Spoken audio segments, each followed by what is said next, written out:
Kung ganyan, tawagin niyo si Inday. Kung na yan si Inday, straight yan, basta kinasusuka na. Takot niya sa kapatid nilang babae. Lumaki sila, binubugbog kasi ganito. Sabi ko sa kanila, huwag ninyong saktan ang kapatid ninyong babae. Kasi bubugbugin ko talaga kayo. Siya man, una pa, sinuntok niya ako, sinipa. Hayaan mo, gago. Lalaki ka, magpakalalaki ka. Hindi ka, babae yan.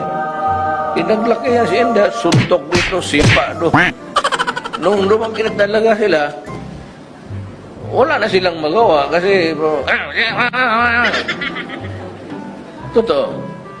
Yun doon kasi dahil ko, wag na wag din yung saktan. Pag sinaktan mo yung babae, yung kapatid din, mag-iisa lang.